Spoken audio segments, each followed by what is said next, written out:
Hi, everybody. Welcome to another Calibration Marketing webinar. Today, I have a really exciting guest, Cameron Michelangelo from ottobock. We'll talk about not only just the ottobock side of things and the solutions that they have for upper limb amputees, but also just Cameron and his story and how he got into working at ottobock.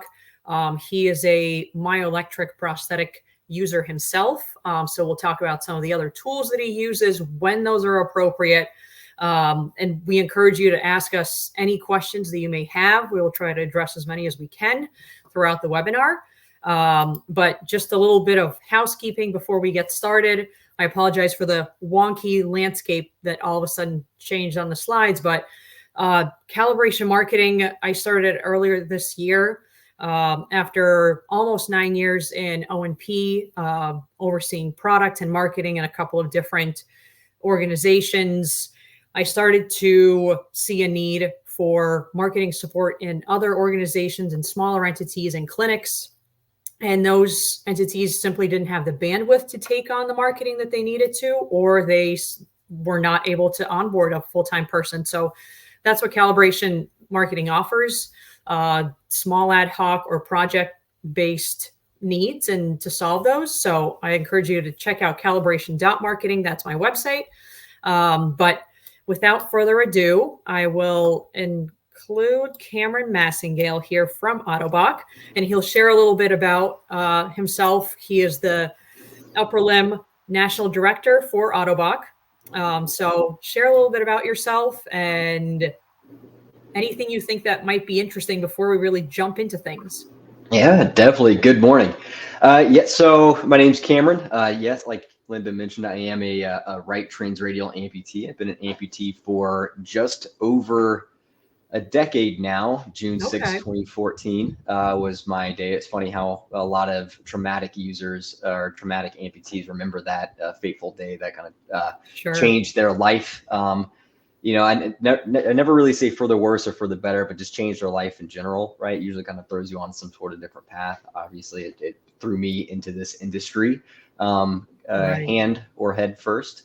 But yeah, this was not my original career path, as you put on the screen here. I'm actually a first amputee graduate of the Citadel, which is a small military college or a senior military college in Charleston, South Carolina. I lost my hand right after my knob year or my freshman year, which was a very fun experience. So 9 months of being yelled at and being bald and marching around and doing push-ups. And then about a month later at a summer job, losing my hand to a nice, fun meat grinder at a family friend's butcher shop. So that was definitely a new journey spin. But luckily, they let me come back to the Citadel. Obviously, I couldn't go into the military at that point. I wanted to be in the Navy and fly, but unfortunately, I could not do that. So I live vicariously through all my friends from the Citadel who do that now, especially one of my long-term best friends, Mitchell, who flies in the Navy currently. But I luckily graduated on time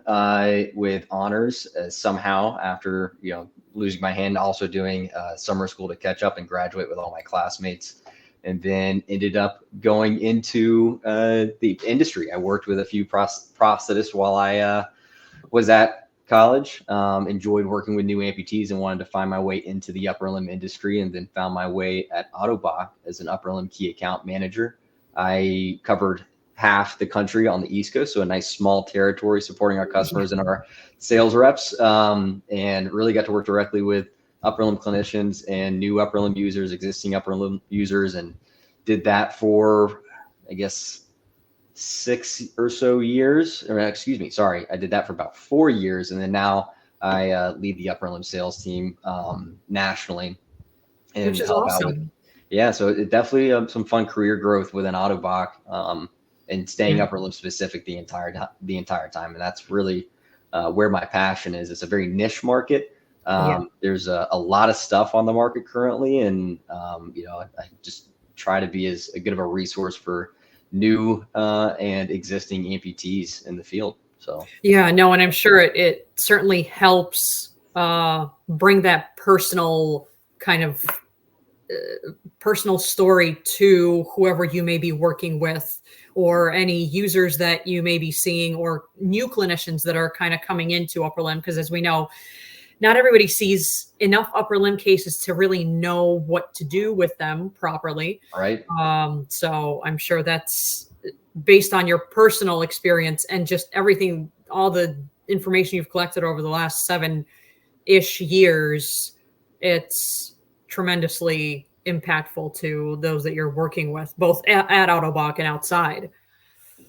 Yeah, 100%. It's a fun position to be in, because not only do I, at least in my job, I do a lot of stuff on social media, and I get quite a bit of requests to do FaceTimes and everything, even outside the scope of ottobock. That's So I get to work with I've worked with people in the UK. I've worked with people just over in Europe in general, and down in South America, just doing FaceTimes and phone calls on, what is a good solution overall? Is it myoelectric? Is it body powered? Is it some sort of activity specific device? And I really enjoy those phone calls, because there's not a lot of information out there, or sometimes there is, and it can be hard to navigate or find it. And so it's cool to be that kind of pinpoint for a lot of end users to come to. So yeah, there's been some interesting articles recently about upper limb, and just like you said earlier, all the changes and all the different solutions that are out there, which, similar to you and I started an upper limb for different reasons around the same time as you did. And it's just completely blown up in terms of the offering that is out there. It used to be just the iLim and Steeper's bebionic, and to some degree Michelangelo. And then it's just, you have half a dozen real players in the market now, if not more. So I know you kind of talked about it briefly, but what are some of the tools that you use yourself on a daily or weekly basis, outside of obviously, this specific conversation on ottobock solutions? And maybe some of them are from ottobock, but what helps you throughout your day to accomplish some of the hobbies that you have and goals and things like that? Because as we know, there's no one device that will allow you to do all those things, unfortunately. 100%. Yeah. I mean, the human hand is a marvel of engineering, right? It can do all sorts of stuff, but yeah, I mean, luckily, if you're going to lose a limb, I was a work comp case. So I'll preface that by saying, that I was very fortunate to be able to get a lot of tools. And I think to preface, what I'm about to say with all my components that I have, it is kind of a shame that we have to deal with the payer source issue with other users getting multiple devices. You have to prove the case behind it, where, not every hand will, like you said, serves every function, right? Like my Michelangelo is awesome for daily tasks, but it's not going to get me, it's probably going to get me about 75-80% of the way there. And then that other 20 to 25%, it can be pretty difficult. But I use the Michelangelo and the Axon Hook regularly. That is my go-to device for most cases. So if I'm just in the house, if I'm traveling for work, cooking, cleaning, I'm in one of those devices. Usually if I'm out with friends or whatnot, I'm in the Michelangelo. But if I'm doing some more robust tasks or need some fine movement, or be able to hold like an odd shaped object like a steak knife or a chef knife, I'm in my electric hook, the Axon Hook. So I'm going to get a much better grip on those devices. And I have a much better line of sight with those devices as well. We lose our sense of touch when you lose a hand. And so being able to see exactly what you're doing is massive. But then I use quite a bit of stuff from Phil Hour or TRS as well. I'm a very active person. So I have TRS Black Iron Trainer, the Shroom, and the Jaws. I use those frequently in the gym. I also use the Jaws. I don't know if Barbadosi will roll his eyes if he hears me say this again, but I use the Jaws for diving a lot, even though it's not, completely rated for salt water. I spray it off, but it's a phenomenal device to use when I'm scuba diving as well. But that's the reality too, right? Sorry to interject, but like what we as manufacturers say, like you should and shouldn't do, at the end of the day, the user is going to try to get the most out of that device. And if spraying it down allows you to continue using it, well, then what the hell? Yeah, I mean, it's May as some well. things you just have to do, right? And luckily working on this side of the industry, I know the risks involved in doing something Sure. like that. I know that's not going to be covered under some sort of warranty, I'm sure, but it's a risk that I'm willing to take to make sure, one, I'm safe while I'm doing that activity, and two, I'm getting the most functionality I can out of the device. So, and then I also have a body power device that I use for all my outdoor or extended time activities. So if I'm camping, I'm usually in my body powered hook because that's going to give me, I don't have to worry about power source or anything like Gotcha. that, especially if I'm around water, dirt, grime. I'm going to be in my body powered device. I hunt as well. So I'm also, that's what I use that for. So it's usually, you got to pick and choose which device you're going to have the most functionality wise, most function out of for whatever activity you're going to do. And it's hard to figure that out. After 10 years, I'm still figuring stuff out that I can do with these devices or even without a device. So Right. my goal is to be as proficient with my body powered Myo, either hand or hook, or without a prosthesis. I can do at least 70% of my activities in those combinations Yeah. as I can. So I'm not super reliant on every single one of them. No, you got it. Like you said earlier, the human hand is a marvel and there is no true replacement for it, right? And so, whatever tools you have at your disposal, you have to figure out how they're going to work for you. And whatever you are using and are finding useful isn't necessarily something that somebody sitting even right next to you may find useful Exactly. or works for them. Um, 100%. so I'm curious, and for anybody listening too, because it may be other users, it may be new amputees, it may be other clinicians that don't know enough about the offering. And I know you have a bit of a slide deck, and we'll go through that. But just from your personal experience, obviously everybody mostly talks about the bebionic when it comes to ottobock, but I know you prefer the Michelangelo, which any user that you talk to that has tried it loves it because it's so robust, but it's simply not fit a whole ton or as frequently as a bebionic or some of the other options that are out there. Can you just share a little bit about why you prefer the Michelangelo? Obviously, again, each user is going to be different and not everybody's going to agree on those points, but just personally, why does that work for you? Right. So I'll preface it by saying I wore the bebionic back when it was Steepers, so the Gen 3 for 5 years, and then switched over to the Michelangelo. I'm sure some people will say I got brainwashed at Autobox. That tends to happen. We have a lot of global colleagues that are amputees as well, and they use the Michelangelo. So I learned from them Yeah. as well. But it's it's a very interesting hand, right? And obviously it came out around 2012 or 2011, so it was quite a while ago, and the technology hasn't really changed, but it's a very hybrid type device. So you have a lot of multi-articulating hands on the market that are very functional. They have high dexterity. You can do small dexterous tasks with those hands, and then you have the opposite side of it. You have basic hands like the Myop Plus or the sensor hand speed, and the Michelangelo I feel like really takes both of those, what's the best of both, and then combines it. But with everything in upper limb, you get, whatever you get, you have to sacrifice, right? Yeah. But like I mentioned before, is like we lose our sense of touch, right? So having a massive line of sight or a good line of sight with a device is huge. So being able to have lateral grasp with the Michelangelo gives it a big one up on top of the sensor hand or very plus speed, right? Being able to go over from opposition to lateral is big. And then it's from the bebionic side, being able to switch back and forth between these two grips quickly is phenomenal, right? So I have a variety of grips there. Most users with multi-articulating hands end up using 3 to 4 grip patterns, and out of those grip patterns, Michelangelo does those phenomenally well. The only thing it doesn't do is tuck these last 2 fingers out of the way, which is probably my only complaint about the hand. But I get speed and I get function, and I got durability and grip strength with this hand that I don't get with other multi-articulating hands. Or even the sensor hand speed. And my job, especially a couple of years ago prior to COVID, was, jet setting. I'm on a plane all the time carrying a crate, a suitcase, and a backpack. And so being able to grab something hand over hand and go upstairs or up and down escalators was very important. So I wanted to make sure I got a device that was robust, was very quick to use, so I can grab onto something like a suitcase or a crate without having to slow myself down.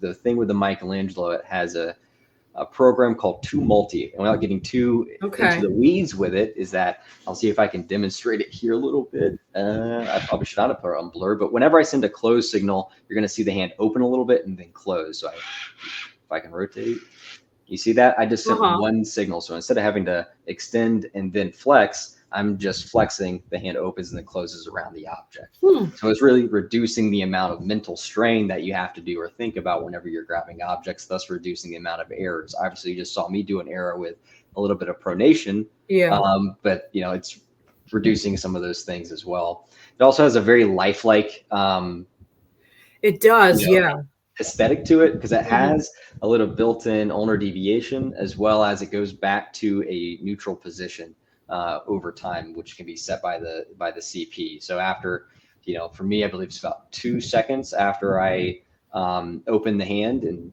2 seconds goes by, it'll go back into that neutral position for me. So I'm not walking around my hand all backwards and open and whatnot. So just something that kind of reduces the cognitive load with the device, and you're not having to do as much input as well.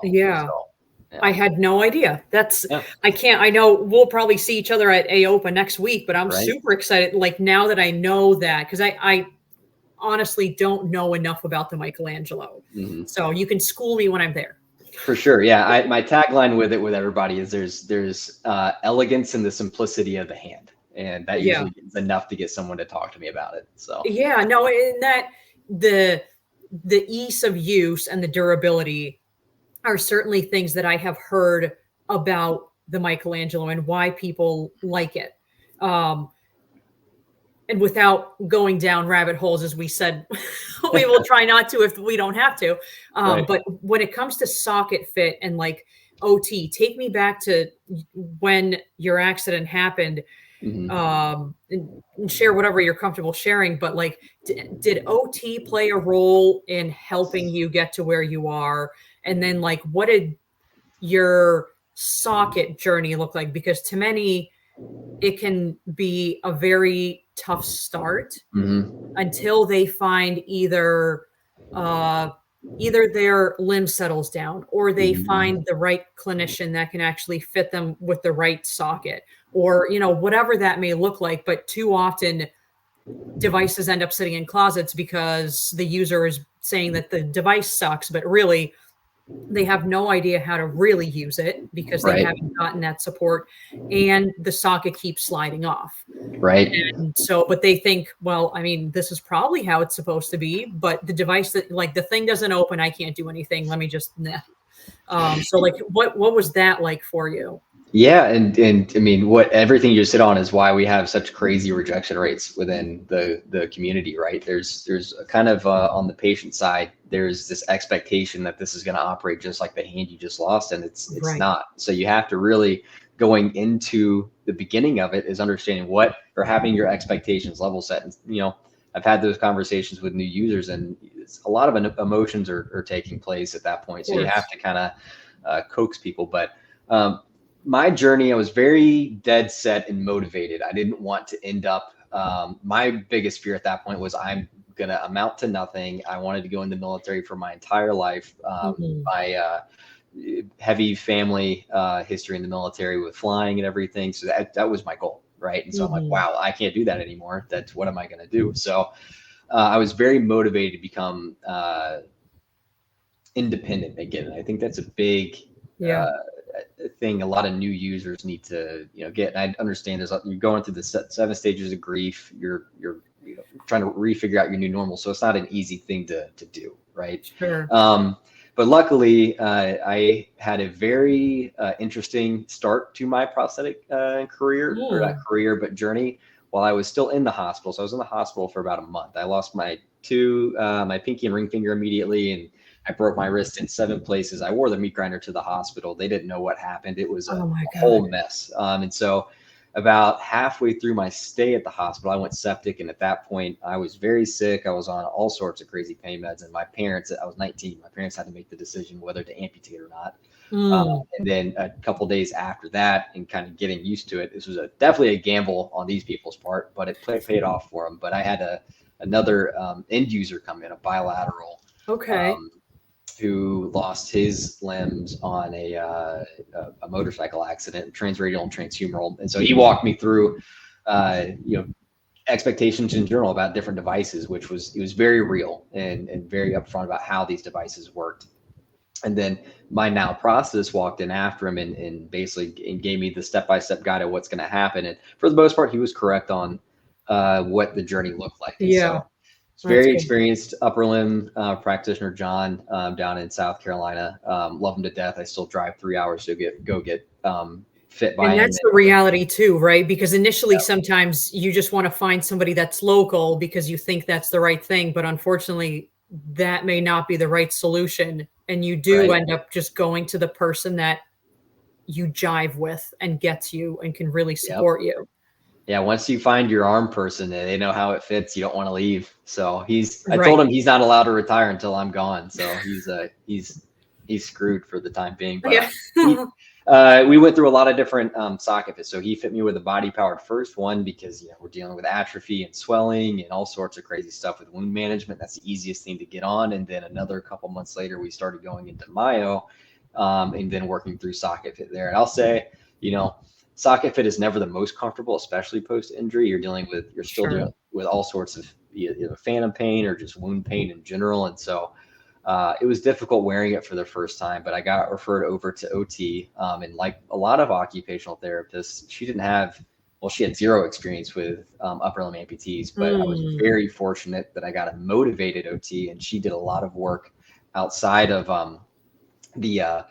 her day-to-day practice and learn how to do therapy for an upper limb patient. And so very fortunate with that, got to bring in a diagnostic device and good. Work with that. At the time, it was Michelangelo and a bebionic. Ended up choosing the bebionic at the time, and then set me up for success. And we worked through controls training first, so making sure I understood how the device operated before trying to manipulate any objects like picking up a water bottle. So really just scaling the efforts and making sure I felt confident with the device before I started moving towards doing activities of daily living. So it was a good scaled approach. I was not the most patient at 19 years old, and God bless her. She worked with me very well. In hindsight, I wish I was a little bit more patient with her, but she got me very functional pretty quickly. So kudos to her. And then the socket journey, 10 years later, we're still making changes. There's some either design changes or the comfort changes. You have different things pop up on your limb, and you may discover something you like a little bit more. And I think it's just one of those, you have to be vocal as an end user. Don't just accept whatever you get. Make sure you're really explaining where you're getting some blanching or some pressure points or whatnot, and if it's slipping off, that's something that needs to be addressed. And hopefully your CP knows they can reach out to a company like Ottobock or whatnot and get some advice. A lot of us have clinical staff to help out with some socket fit issues. So I'm glad you shared that, because there's a lot of unknown, right? And especially when you were going through this, like the interwebs were not what they are today. No, where definitely not. And still there's a very long way to go with new users being able to find what they need to find. So I'm hopeful that as all of us in this industry continue to have these conversations, that it makes it easier. And, to really kind of dumb it down, that we use either the right URLs or in terms of like what an actual person is looking for. Because for us, myoelectrics and multi-articulating and like Ottobock and all these names make sense, but somebody that is just thrown into it, they have no concept of who anybody is. Yeah, when I was at MEC earlier a few weeks ago, and a topic came up on who's responsible to provide that information. Is it the CP? Is it all the different providers? Is it manufacturers? Is it a third party, whatnot? Is it AOPA? Whose responsibility is it to give this kind of information? And in my opinion, I think it's everybody's responsibility to output the most accurate and also responsible information on myoelectrics or prosthetics in general. I mean, making sure it is very, you want to keep the excitement, because obviously you want to sell product, right? That's kind of the dichotomy of being in this industry of a patient and someone on the sales side. But at the same time, you can get you want longevity of a patient, and you want to balance excitement with functionality. And I'm very fortunate. I would say I have an awesome team.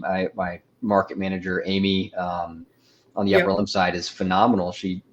We get it. And we're constantly making sure we're tweaking things, that we're putting out responsible marketing and whatnot, making sure the information is accurate. We run it by our clinical team. We run it by myself as an end user, making sure we're not making claims that are outlandish or not correct. So it's a hard, line to toe. You want to make things super cool. But then at the same time, you don't want to blow it out of the water and make people think that they're getting their hand back. So. Right. No, there's definitely a lot of nuances, and before we will jump into your presentation in 2 minutes. But hearing that is a topic of conversation at MEC in terms of who's responsible.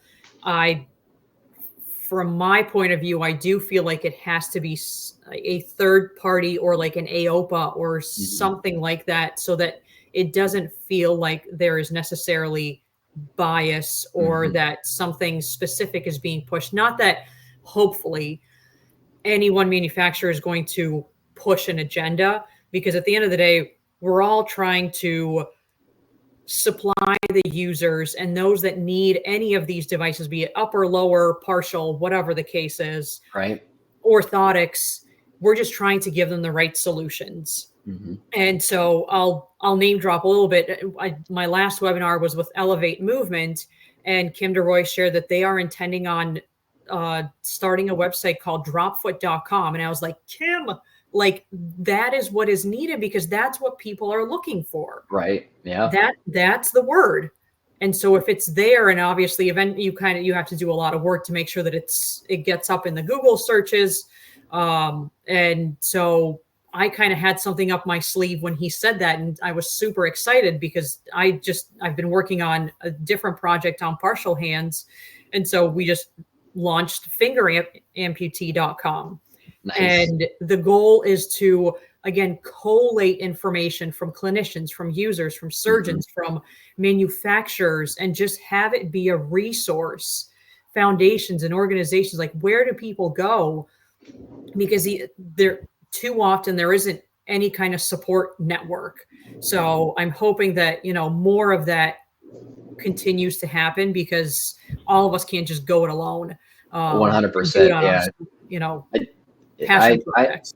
I love being collaborative with other people, because again, Upper Limb is such a small community with a big impact. Even though we have a small patient population, we have a large impact on how these end users will be utilizing their devices, or even if they use their device. And we want them to use their device. We don't want hands are such an important part of our just conversation. We talk with them, right? Even though, like, this isn't like it's something that's there, it's in front of your face, and you're making a very active decision on what you're going to wear. So So with let's get into some of what you kind of put together, just so it's easier for folks to follow and digest. And maybe as we go through it on some of the slides, I'll just hide us so it's easier to see. But awesome. Share a little bit more about the bebionic, because I know you guys, obviously after bebionic was acquired from Steeper, then like a long amount of time went by, and recently,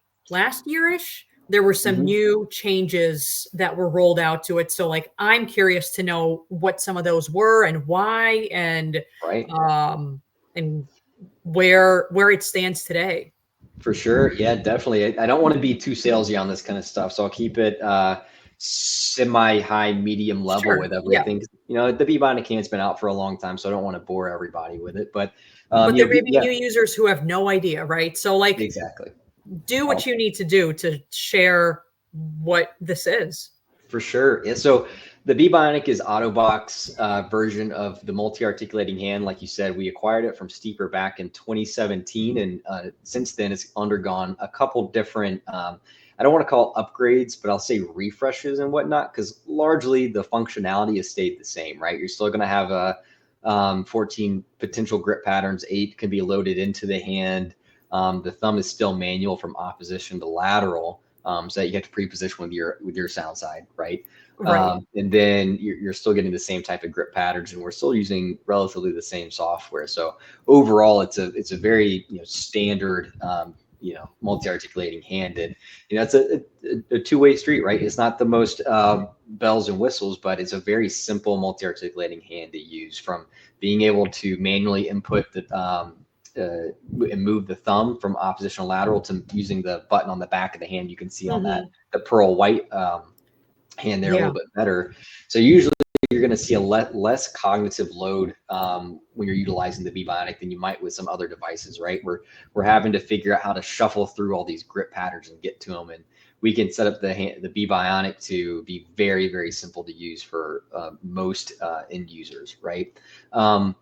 And so, it has, like I said, 8 potential grip patterns. And like I said earlier, most users are going to end up using 3 to 4 grip patterns. Those are going to be, tripod, a power grip or a fist, a lateral grip are going to be the most popular 3. And then someone usually chooses a 4th for some, specific activity. When I wore the hand, it was column grip, which tucked the finger behind the index finger, which gave you a nice platform to push on. And it helped you get through long sleeves and jackets really well, because it put the hand into a compact package. I know a lot of people carry around a shopping bag with them and put it over the hand so they can slide it through a sleeve real fast. But that put it in a nice package to do that. With the most recent refresh on the hand, in past versions, the color was hydro dipped onto the hand. So the carbon or the fiberglass type color was just hydro dipped onto the back plate or onto the fingers. And so over time, with heavy use, you would see it kind of get marred up, right? It's going to almost look battle worn, which we like seeing because we know the patient is using it. But over time, it can kind of get a little excessive and not look as nice. So we switched to an automotive paint for a nice matte black and a pearl white finish. I say the white kind of looks like a Mercedes Benz, it looks pretty neat. And change a little bit the aesthetics on it. So now it's a lot more durable when it comes to adhering onto the hand, which is awesome. It's going to look newer for longer, and it's not going to look like a beat up device. We also added in modular fingers to help with local repairability. So the CP can take the fingers off. There's this nifty tool that you can get on Amazon called a fishing spin pull plier that helps take off those things. Otherwise, you can use the punch that we include with the hand to take it off. But honestly, it's a lot easier to use those pliers. If anybody has any questions, I'm always happy to send the link out for those as well. But you can take the fingers off. It takes probably 10 minutes the first time you do it, and then maybe 5 to 8 minutes the second time and third time you do it. That's not bad. No, not terrible at all. There's a couple steps. We have a YouTube video and everything that make it easy to do. And that's something a clinician has to do. Or do you ever send it out to a user if they live very far away, or obviously not preferable, probably? I would say regulation wise, I would say the clinician has to do it. Totally fair. Yep. And we'll leave it there. Yeah, exactly. And then, we put shielding in it. I can't remember the exact regulation on the shielding for the electronics, but it's up to spec. So you're not going to get anywhere near as much interference with the hand as well as the material on the gator, which is the soft side of the palm, has been updated to make it a little bit more pliable. So it's not going to rip as easy, which is awesome.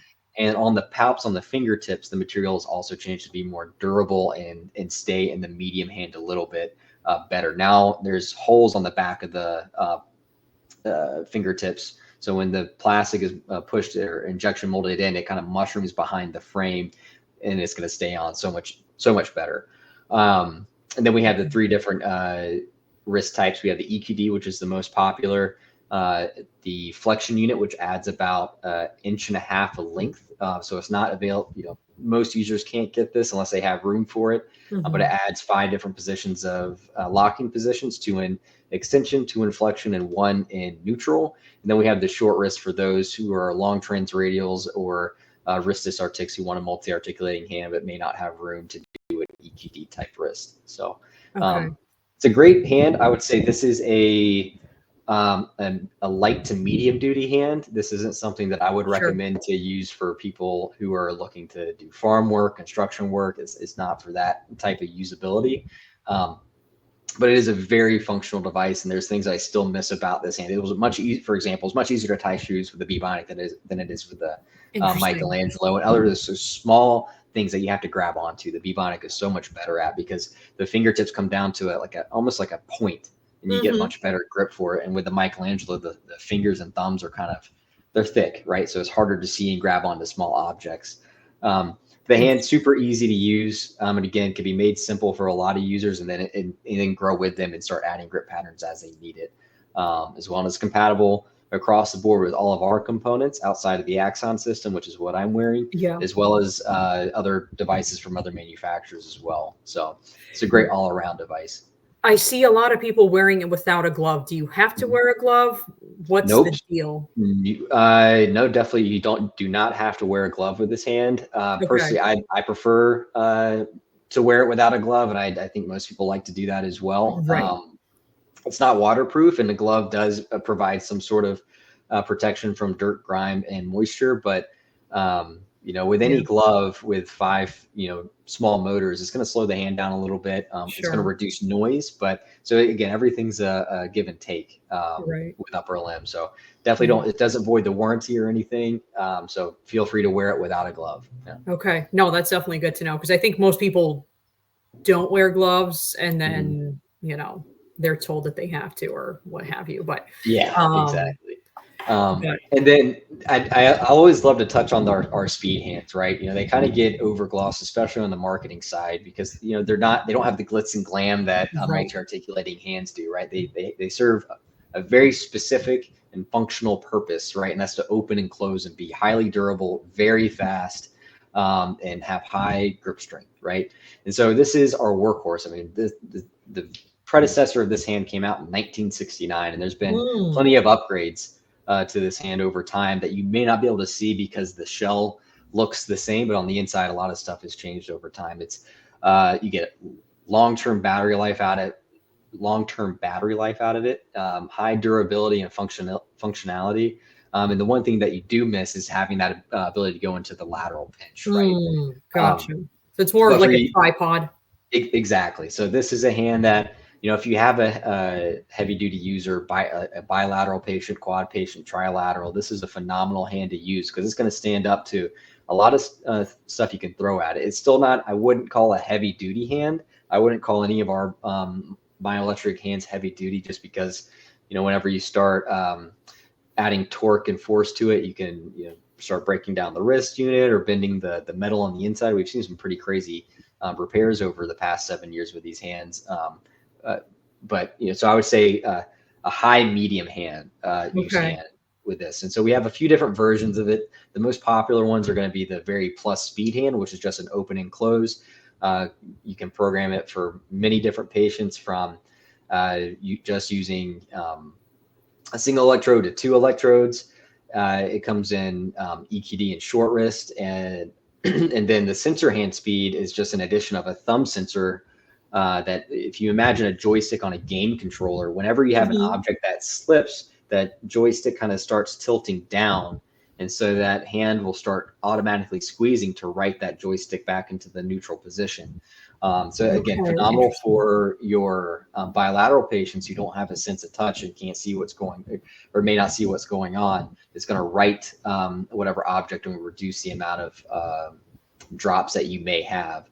And that's another thing you have to watch out for, right? So if you're grabbing onto like a child's hand or whatnot, if you're crossing the street, you want to make sure you're not grabbing down too tightly, or they're slipping out of your hand. Otherwise, the hand might close down on that. So stuff to be careful with. But this is our workhorse. This is the one that, even though it doesn't get a lot of attention on social media and whatnot, this is our most popular product because it's durable. People are used to it. It's easy to fit, easy to program, but a phenomenal device, and definitely don't want to not talk about it. Yeah. And it does have the EQD, which you can swap between different devices if you have different devices with that same kind of wrist. Yep, exactly. So if you have a multi-articulating hand and then you can get insurance to pay for something a little bit more durable, then you can swap in between both your bebionic and the sensor hand or Very Plus speed, depending on whatever activity you're doing. Like we mentioned earlier, not one hand does the job. And so if you're not a fan of the Hook form factor, this is a great alternative for more heavy duty tasks that you would get done that maybe a bebionic can't handle. Comes in 3 different sizes as well. So it has a wide variety of, can fit a wide variety of patients. And we have I should have got a picture of this. I feel bad, but we have a black inner hand shell for this. So instead of having this beige shell, you can wear the black inner hand shell and you don't have to wear a glove with that. So if you have a carbon socket like this or a black dynamic arm or ergo arm, it matches up a little bit better than having some sort of skin tone hand at the end of it. That's awesome. So, yeah, that was a cool addition to the portfolio that kind of widens the tractability of the hand to others. So yeah, I know there's always some other color differentiator or something that users want, so it's nice to have options for sure. Yeah. And then we have your Michelangelo that you love. Yes, this is, again, I will try to keep it's your workhorse or one of many. Exactly. This is my favorite hand. And in my opinion, probably one of the more functional hands on the market. In my opinion, I'll say again, in my opinion, it's very functional for me. But again, you see, we have Andrew Carter there in the picture. The first time I met him, I didn't even realize he was an amputee because it meshed so well. Yeah. He has tattoos down his socket that match his sound side, and his glove mimics his skin tone real well. And I was talking to him, I finally heard the motor out of my ear at a show that I was at. And I was like, oh my, you're wearing a Michelangelo. Holy smokes. I didn't even notice that. I wasn't paying attention.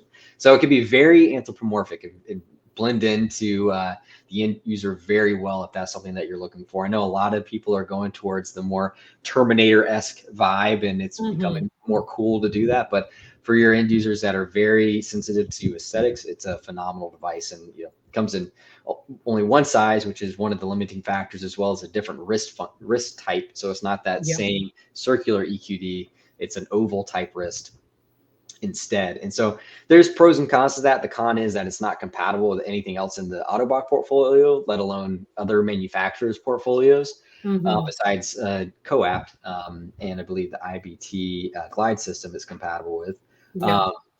But the benefit you get out of this wrist system is, one, it's an oval shape, right? So it has it looks a little bit more natural, right? Which I like. And the wrist unit sits inside the base of the hand, right? So a big name to the game with upper limb is saving space. And with the Michelangelo, as an end user, as a medium to long transradial, I can fit both a rotator and a wrist flexion unit with this system because of how the wrist is manufactured and built. So that is huge. So for most people, you go from an EQD to like a 10S17 wrist rotator, it adds about 1.5 inches of space. But with the Michelangelo system, it only adds 7 millimeters of space with the active rotator. So pretty big difference in being able to fit a rotator and a flexion unit on it. And this one has all the way to 8 positions to lock out, and you can leave it floppy, as we like to call it, if you want, which helps with not bringing your shoulder up when you're crossing your arms or trying to relax.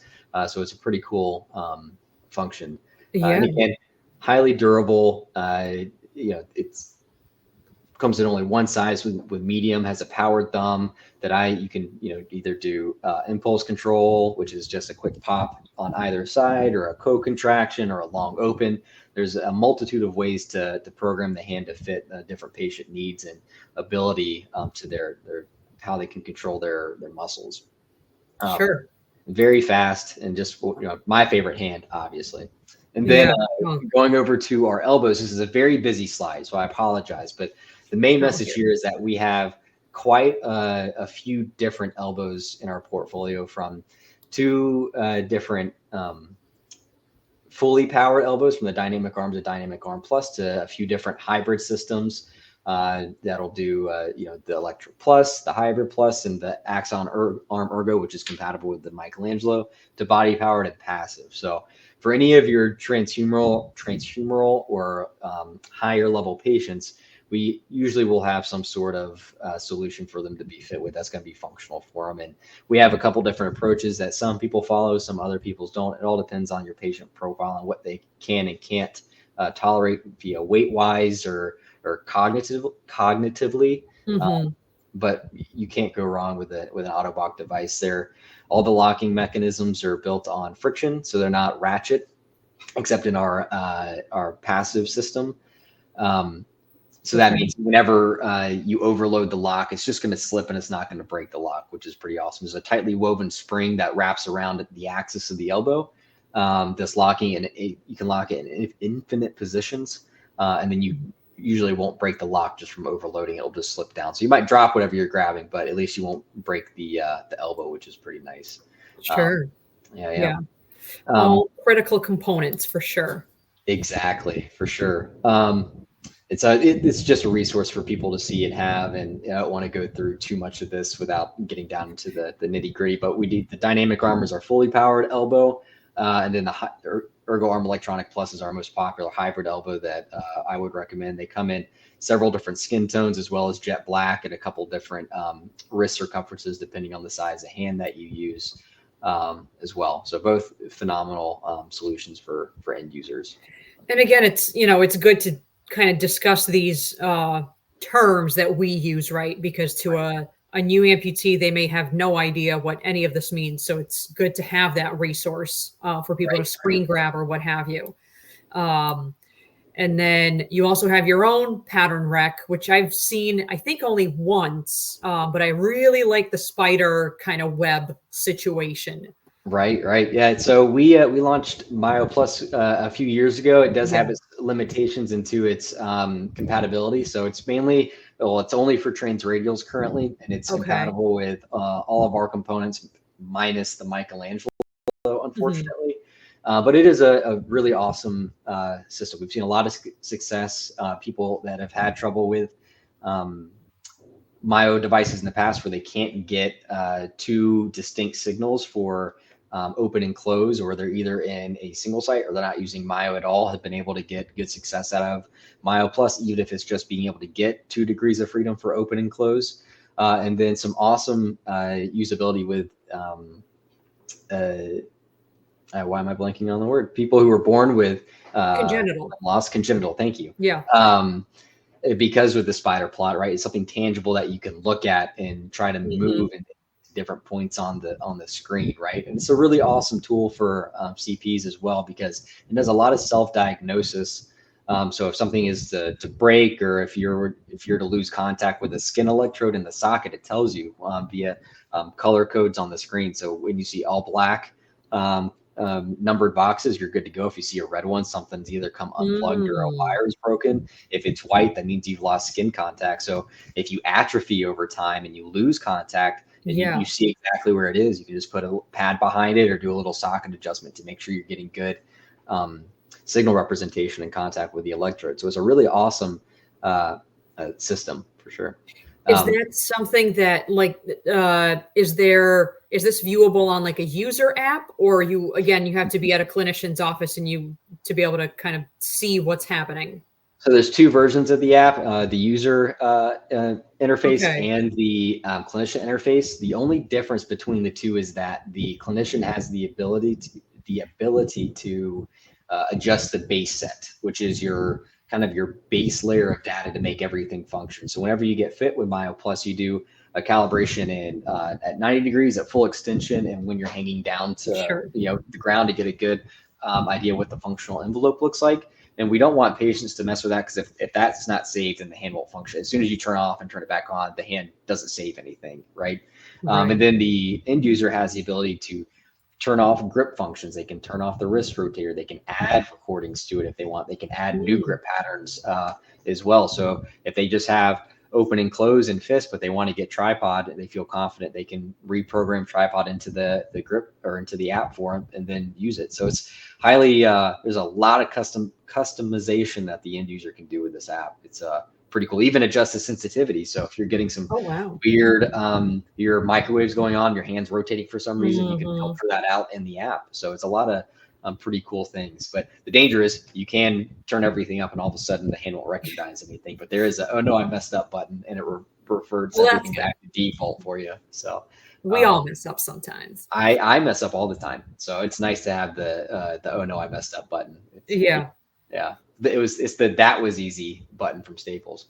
Right. Exactly. And so this is something that you guys, and correct me, you guys rolled this out at the beginning of this year or like late last year?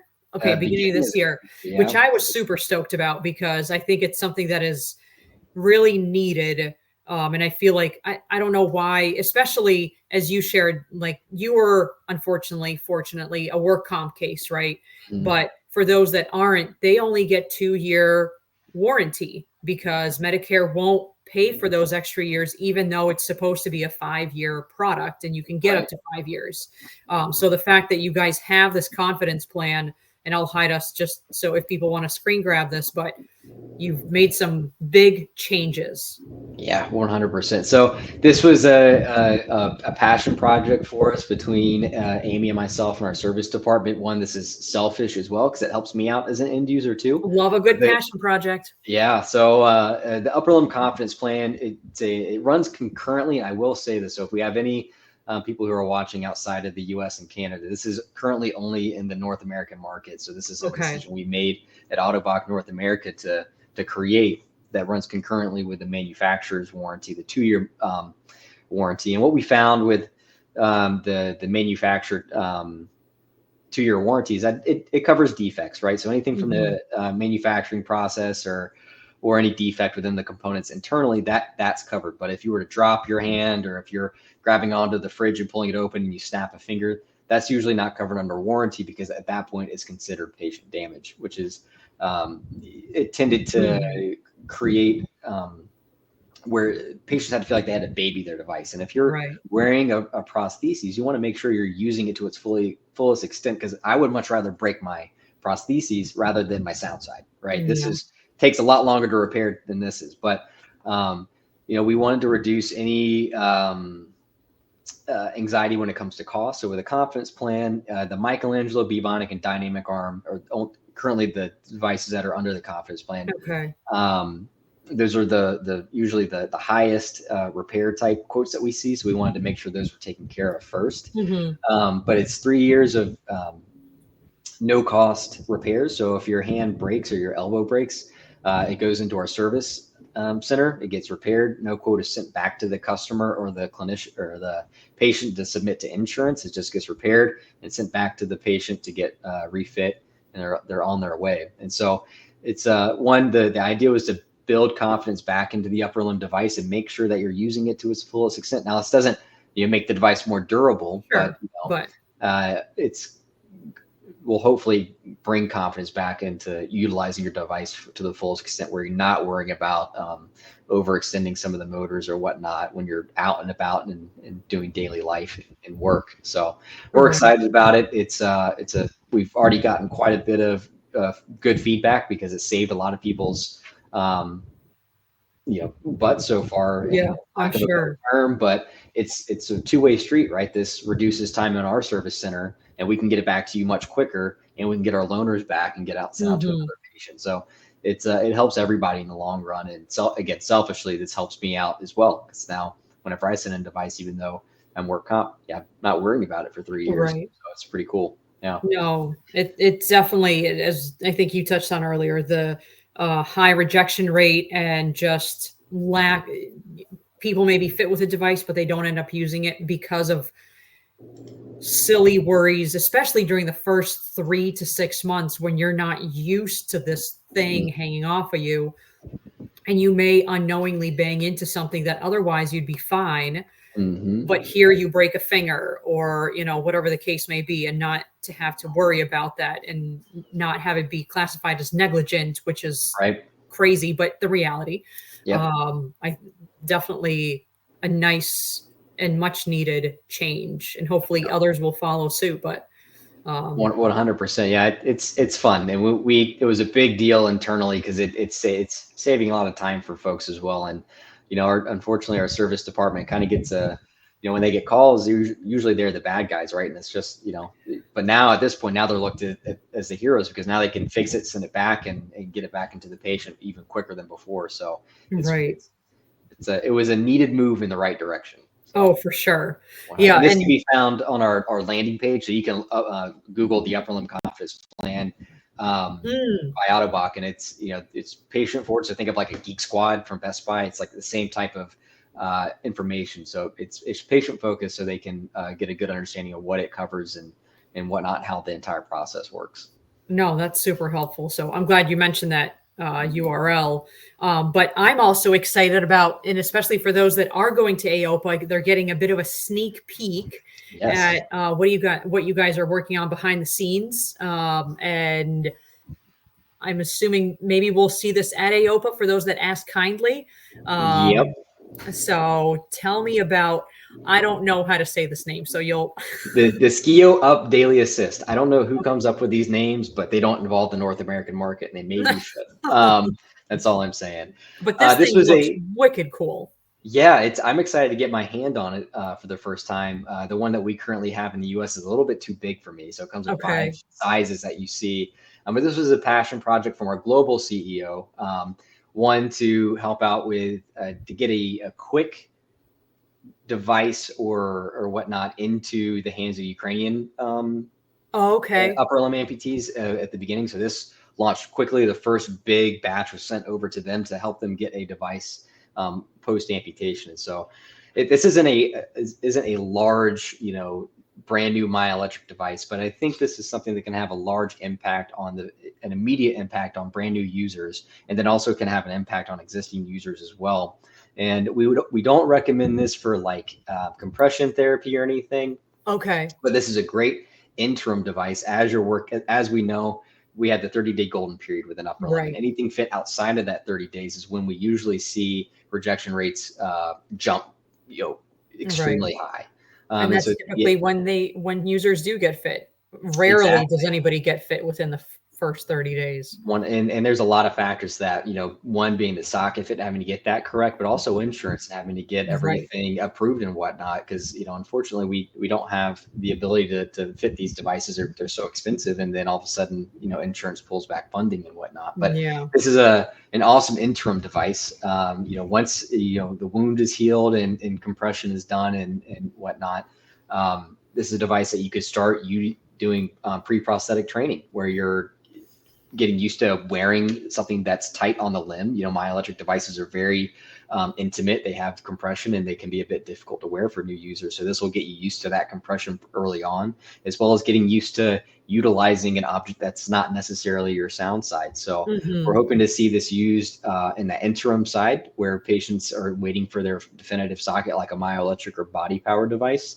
And then it has uses beyond that. I mean, we're seeing people use it as a hygiene arm. So in the shower, it's fully waterproof. It's a silicone design with a plastic clamping tool, is what they call it, out of Germany. We got to find a different name for that too.